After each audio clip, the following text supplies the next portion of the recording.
hand pressed flat against a man's chest. He flinched, not from pain, from something worse. Every healer who had ever touched those scars pulled away. They gasped, went pale. Some of them ran. But this hand did not pull back. It stayed where it was. Fingers spread wide across the thick, ridged skin that covered him from collarbone to hip. The woman touching him didn't flinch. She couldn't, because she was blind. And under her palm something impossible started to happen. The scar tissue softened. Then it vanished. Smooth, clean skin where ruin had been for 7 long years. His name was Cale Ashworth, Alpha King of the Northern Territories, cursed by blood magic that no one alive could break. Until right now. What happens when the most powerful wolf on Earth discovers a blind Omega holds the one power he can't control? Stay with me on this one. For 7 years, no one had seen Cale Ashworth without his armor. Not the full-plate kind. The kind you build with silence and distance and a door that stays locked. He ruled the Northern Territories from behind closed walls. Orders came through his second, a beta named Corin, who spoke for the king because the king had stopped speaking for himself. Territory disputes were settled by messengers carrying his seal. The packs under his rule followed a man most of them hadn't laid eyes on in years. And there was a reason for that. The curse had started on his chest. A single mark the night his father died. It looked like a burn at first, red and raw and shaped like a handprint pressed into the skin above his heart. But it spread, every month a little further, down his ribs, across his stomach, up his neck, along his arms. The scars were black now, raised and hard, like bark growing over living skin. They cracked when he moved too fast. Sometimes they bled. The pain was constant, a low grinding heat that never stopped, day or night, waking or sleeping. Healers came from every territory. Witches, shamans, wolves with old bloodline gifts passed down from ancestors no one remembered. They touched him. They chanted. They bled over him. They burned herbs that turned the air thick and gray. And every single one of them failed. Not just failed, suffered for trying. Some of them screamed the moment their fingers touched the marks. One healer collapsed and didn't wake up for 3 days. Another lost her ability to shift permanently. After that, Cale stopped letting people try. Now here's the thing. A curse like this doesn't just eat your body. It eats your standing. The packs under Cale's rule started to whisper. A sick alpha is a weak alpha. A weak alpha is a dead alpha. That's not politics. That's wolf nature. Challenges came. 3 in the first year alone. Cale put them all down. Broke one challenger's jaw so badly the man never shifted again. Shattered another's shoulder in front of the entire Northern Council. But the challenges kept coming. Not because anyone thought they could beat him in a fight. They could smell the rot. Wolves know when something is dying. And Cale Ashworth was dying. The curse was eating him from the outside in, and sooner or later it would reach something vital. He just hadn't stopped moving yet. The day Lyra arrived at the palace, nobody noticed her. And why would they? She was an Omega, blind since birth, brought along as an assistant to a healer named Dalla, who had been summoned from a southern pack to try one more time. Dalla was old and respected and certain she could break the curse. Lyra was there to carry supplies and mix tinctures and stay out of the way. Believe me when I tell you, no one in that palace gave her a second thought. Omegas in the Northern Territories were the bottom of everything. They cooked. They cleaned. They kept their heads down and did as they were told. A blind Omega was even lower than that. She moved through the palace halls with one hand trailing the wall, counting doors, memorizing turns by the echo of her footsteps off the stone. She didn't complain. She didn't ask for help. She just learned the building by touch and sound and kept going. Dalla spent 3 days preparing. She drew circles on the floor of Cale's chamber with ash and salt. She burned herbs and chanted in the old tongue until her voice cracked. And then she touched Cale's chest. The scars didn't move. Dalla pressed harder. She pushed her power into the blackened skin and the curse pushed back. Hard. Her hands started shaking. Her nose bled. She pulled away and sat down hard on the stone floor. "It's alive," she whispered. "The curse. It knows when someone's trying to break it, and it fights back." Cale said nothing. He pulled his shirt back on and turned away. Another failure. Another healer who'd leave in the morning and tell her pack that the Alpha King was beyond saving. But Dalla didn't leave that night. She got sick. The curse had bitten back hard, and whatever it had done to her left her feverish and shaking, too weak to stand. Lyra stayed with her through the night. She cooled Dalla's forehead with damp cloth and held her hand when the tremors got bad. By morning, Dalla could barely speak. "Go to his chamber," Dalla said. Her voice was a thread. "My bag. I left my bag. The brown one." Lyra didn't want to go. Every Omega in the palace had warned her. Don't go near the king. Don't speak to him. Don't be in the same room as him alone. She went anyway. For Dalla, she found the chamber by counting. 3rd floor, east corridor, 7th door. She knocked. No answer. She pushed the door open. The room smelled like burned herbs and something sharp underneath, like metal left in the rain. Cale was sitting on the edge of his bed, shirt off. He hadn't expected anyone. When he heard the door, he grabbed for the fabric, but it slipped off the bed and hit the floor. "Get out," he said. Lyra stopped. "I'm here for Dalla's bag. She's sick." "I said get out." "I can't see you," she said. Just like that. Simple. Not apologetic. Not afraid. Just a fact. "I'm blind. I don't know what you look like and I don't care. I need the bag." Cale didn't answer right away. Everyone who entered this room reacted the same way. A sharp breath. A step backward. Eyes going wide. But this woman stood in the doorway with her face pointed slightly past him, and there was nothing in her expression. No fear. No pity. Nothing. Because she genuinely could not see what covered his body. He let out a breath he didn't know he was holding. "It's by the wall," he said. "To your left." Lyra moved toward it. Her hand swept along the floor near the wall and found the strap of the leather bag. She pulled it up, and then she stumbled. Her foot caught the edge of a thick rug and she pitched forward hard. Her hand shot out to catch herself and landed square on Cale's bare chest. He grabbed her wrist on reflex. Hard. The kind of grip that left bruises. But Lyra didn't pull away. She couldn't get her balance. Her palm was flat against the ridged, scarred skin just below his collarbone. She could feel the marks under her fingers. Thick, uneven, hot like they had their own fever separate from his body. "Let go," Cale said. But his voice had changed. Because something was happening under her hand. The heat was fading. The ridges were softening. The hard, bark-like surface was smoothing out under her fingers, like ice melting in fast forward. Cale looked down and what he saw made his breath stop dead. Clean skin, pale and smooth and completely unmarked. A patch the exact size and shape of her palm, right where her hand had landed. 7 years. Dozens of healers. Blood magic, old magic, every kind of magic anyone had ever heard of. Nothing had worked, and a blind Omega tripped over a rug and put her hand on his chest and the curse just stopped. Lyra pulled her hand free and stepped back. "I'm sorry. I lost my balance." Cale didn't hear her. He was staring at his own chest, at the clean skin surrounded by black scars on every side. His hand came up and touched the spot.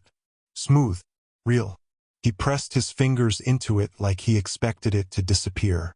Didn't. "What did you do?" His voice was barely there. "Nothing. I fell." "What did you do?" Lyra shook her head. "I don't understand. I don't know what you're talking about. I touched you by accident. That's all." But it wasn't all. And Cale knew it. He stood up and crossed the room in 2 strides. He caught her arm before she reached the door. His grip was firm but not cruel. His hand was shaking. "You're not leaving this palace," he said. Lyra went still. I have to get back to Dala. Dala can wait. You're staying here, in this wing, under guard. I'm not your prisoner. You are now. That night, they moved Lyra to a room on the same floor as Cale's chamber.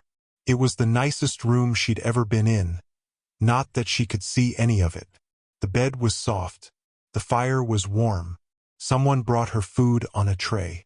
Roasted meat, fresh bread, honey in a clay pot, and a cup of something warm that smelled like apples and cinnamon.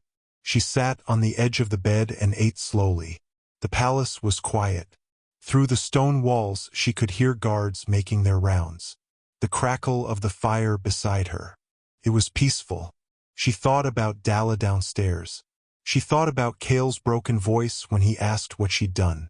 She thought about the strange heat under her palm and the way it had gone cool and smooth. She didn't understand what had happened, but she knew one thing. She was fed. She was warm. She was in a room with a door that locked from the inside. Whatever Cale Ashworth wanted from her, he needed her alive and well to get it. For the first time since arriving at the palace, Lyra let herself exhale. She set the tray aside, lay back on the bed, and listened to the fire settle into embers. She was safe. She was sure of it. She was wrong. The door opened at the 3rd hour past midnight. Not with a knock. Not with a voice calling through the wood. The lock clicked, the hinges groaned, and 2 figures stepped inside. Lyra sat up instantly. 2 sets of footsteps. Heavy. Deliberate. Not guards. Guards announced themselves. These 2 moved like men who didn't want to be heard.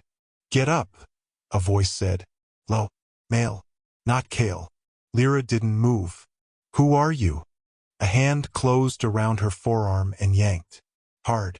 She was on her feet before she could react, stumbling forward. A cloth came over her mouth. Not to gag her, to silence her. The fabric was damp and smelled sweet and chemical, the kind of smell that makes your head swim. She bit down on the hand holding the cloth. The man cursed and pulled back. Lyra screamed. One scream, short and sharp and loud enough to bounce off every stone wall in the corridor. That scream saved her life. Cale heard it from 2 rooms away. He didn't think. He didn't call for guards. He came through Lyra's door with enough force to crack the frame clean down the middle. The first man went down before he could turn around. Cale's fist caught him in the temple and dropped him flat on the stone. The second man drew a dagger. Silver blade. Short. He slashed at Cale's chest and caught the scars. The pain was blinding. The curse flared wherever the silver touched, black marks pulsing with heat like they'd been set on fire from the inside. Cale didn't stop. He caught the man's wrist, twisted until the bone snapped, and slammed him into the wall. The dagger clattered to the floor and spun across the stone. Lyra pressed herself into the corner. She could hear all of it. The grunts, the impact of bodies hitting stone, the wet crack of something breaking, and then silence. Are you hurt? Cale's voice, breathing hard. No. Who were they? Cale picked up the dagger from the floor. He turned it in his hand and looked at the pommel. A sigil was stamped into the metal. Small, easy to miss, but he knew that sigil. It belonged to his own court. This is where it turns. See, Lyra thought the danger was Cale himself, that he was the threat, that being his prisoner was the worst thing that could happen to her. But the men who came through that door weren't sent by Cale. They were sent by someone who needed the curse to stay exactly where it was. Someone who had been quietly counting on Cale dying slowly, month by month, scar by scar. Someone who had made plans for the throne that required it to be empty. The dagger's sigil belonged to Serene Ashworth, Cale's aunt, his father's sister, a woman who had sat on the king's council for 20 years and never once tried to break the curse. Now Cale understood why. She cast it, Cale said. He was still staring at the dagger, turning it under the firelight. Serene, she killed my father and cursed me the same night. And she's been sitting in my council, watching, waiting for the curse to finish the job. Lyra stood in the corner with her arms wrapped around herself.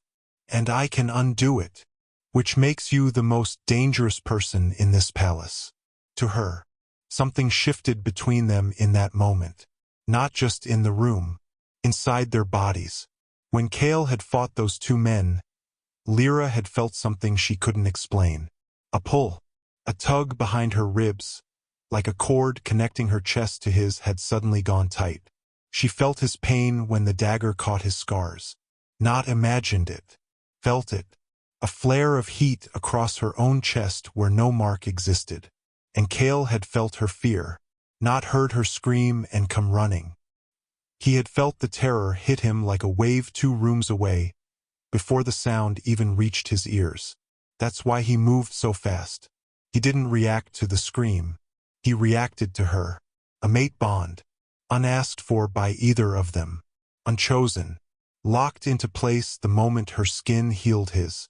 I can feel you, Lyra said quietly. Right now. Your heartbeat. It's fast. Chaol looked at her. For the first time, he didn't see an Omega. He didn't see a blind woman. He saw someone tied to him by something neither of them controlled. Every time you touch the scars, more of the curse breaks, Chaol said. But the bond gets stronger too. If you heal all of them. Then what? Then we're bound. Permanently. And Sarene will do whatever it takes to stop that from happening. Because if the curse breaks completely, her power breaks with it.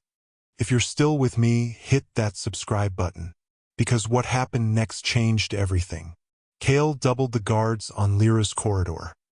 He moved her to the room directly beside his own, with a connecting door that stayed unlocked at all times. He told Corrin to watch every member of the council. Trust no one. And he started hunting for Sarene. But Sarene was already gone. She had left the palace the same night as the attack. Not alone. She'd taken 6 wolves loyal to her bloodline, a chest of supplies, and something else. A book, old and heavy, bound in dark leather that smelled like ash. The same book she had used to build the curse 7 years ago. Word spread fast. The Alpha King scars were healing. A blind Omega had done what no healer ever could. And the king's own aunt had been behind the curse all along. The packs erupted. Some rallied behind Chaol. Others saw opportunity. If the curse was being undone, the window for challenging a weakened king was closing fast. Over the next 3 days, Lyra healed more of the scars. She sat across from Chaol in his chamber and he guided her hands to the marks. Down his arms. Across his shoulders, along his ribs. Each time she touched the blackened skin, it softened and cleared beneath her fingers. And each time the mate bond deepened. She started hearing his thoughts. Not words, impressions, flashes of emotion that weren't hers. She knew when he was angry.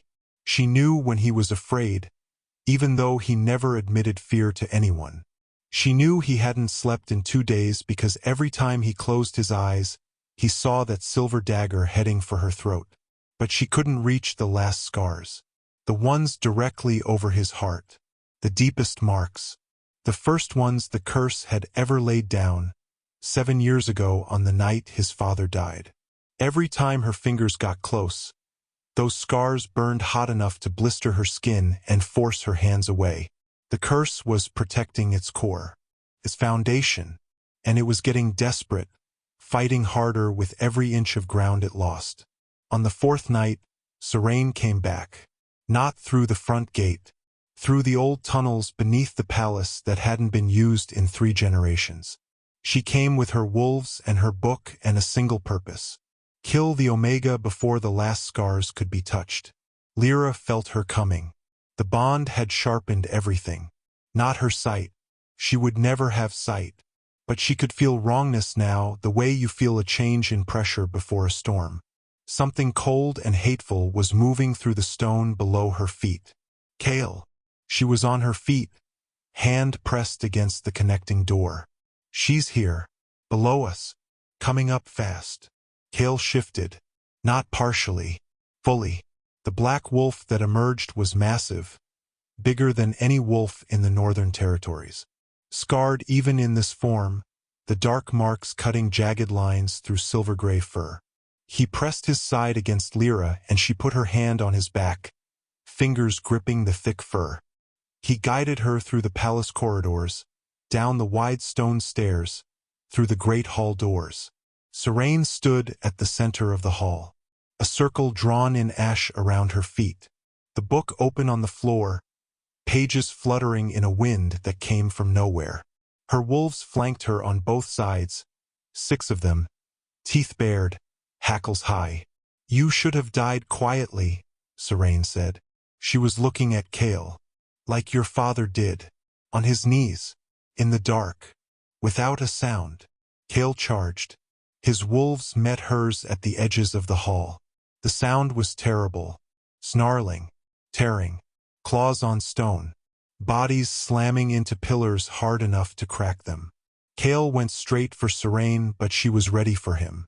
She spoke a word from the book, just one word, low and guttural, and every scar left on Chaol's body flared white-hot. He staggered. His legs buckled.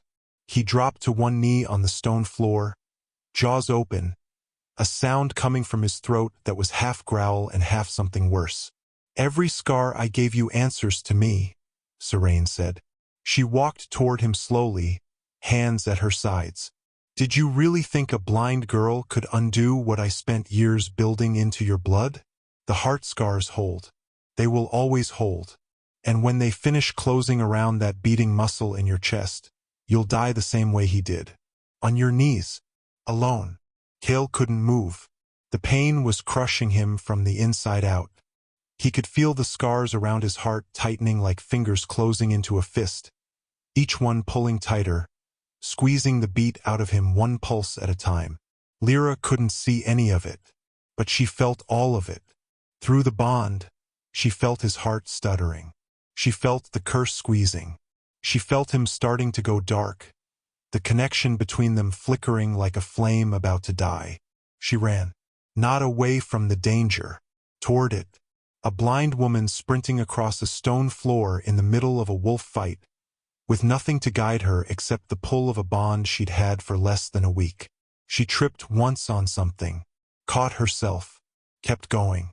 She hit Chaol's body at full speed, her knees striking stone, and her hands found his chest. Not carefully, not gently. She slammed both palms flat against the scars over his heart and held on with everything she had. The curse fought her, harder than it had ever fought anyone or anything. Her palms blistered instantly. The heat was savage, white-hot, like pressing her hands to a furnace. Pain shot up her arms and into her shoulders, and she gritted her teeth and pushed harder.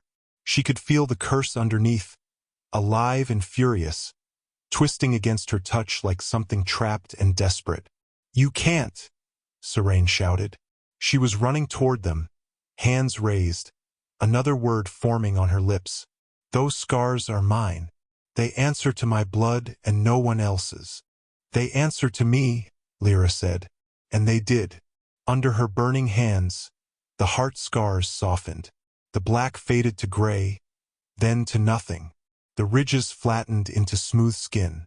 The heat died, and then there was nothing left. Clean, clear, unmarked. The last trace of the curse dissolved and was gone. Chaol gasped. His body jerked forward like a man surfacing from deep water after too long under. Air rushed into his lungs, clean and full and free. His heart, unbound for the first time in 7 years, beat strong and steady. Siraine screamed, not in anger this time, in agony. The curse was built from her blood and her power. It was an extension of herself, woven into Chaol's body with threads that connected back to her own life force. When the curse shattered, those threads snapped one by one. She collapsed to the stone floor. The book at her feet crumbled to gray dust. The ash circle blew apart. Her wolves stopped fighting instantly and scattered into the tunnels they'd come from, leaderless and broken. Chaol shifted back to human form. He caught Lyra before she could fall. Her hands were burned raw and shaking badly. He pulled her against his bare chest and held her there. She pressed her face against him and felt his heartbeat under her cheek. Strong, clean, steady. No ridges, no heat, no scars between his skin and hers. Nothing but warmth and the sound of a heart that was finally, fully free. The great hall went quiet. Cale's wolves stood over Serane's fallen fighters. Corrin came through the far door with a dozen armed guards behind him and stopped dead in his tracks when he saw his king. Standing, shirtless, completely unmarked, holding a blind Omega like she was the only solid thing left in the world. No one spoke. There was nothing left to say that the sight didn't already make clear. In the weeks that followed, the northern territories changed in ways nobody expected. Serane was imprisoned deep beneath the palace, in the same tunnels she'd used to sneak back in. Her conspirators on the council were found and removed one by one. The packs that had been circling, testing, waiting for Cale to weaken enough to be challenged, pulled back fast. The Alpha King was whole again, stronger than before, and he was mated. That part took some getting used to, not for Cale and Lyra, for everyone else. An Omega hadn't stood beside an Alpha King in living memory. A blind one was beyond anything the northern packs could make sense of. But Lyra didn't ask anyone to understand it. She didn't ask for acceptance or approval or permission. She just showed up. Every council meeting, every territory gathering. She sat beside Cale and she listened. And when she spoke, she said things that mattered. Sharp things. True things. Things other people were thinking but didn't have the nerve to say out loud.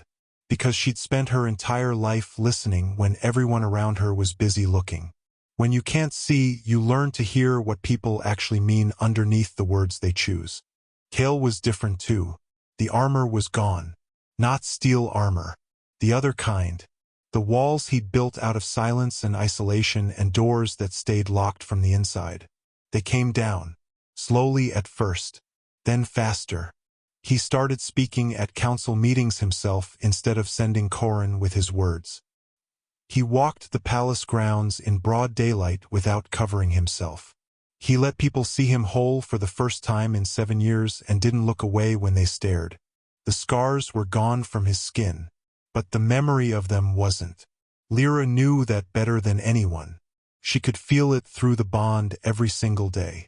The way he still tensed when someone reached toward him too quickly. The way he checked the locks on every door twice before going to bed. The way he woke sometimes in the darkest part of the night and pressed his own hand to his chest, making sure the skin was still smooth, still clean. The curse had left marks that no one could see with their eyes.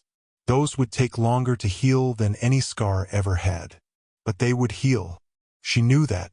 She was patient enough to wait. One night, weeks after the fight in the Great Hall, Cale sat on the edge of his bed. Lyra sat beside him. The fire was burning low in the hearth.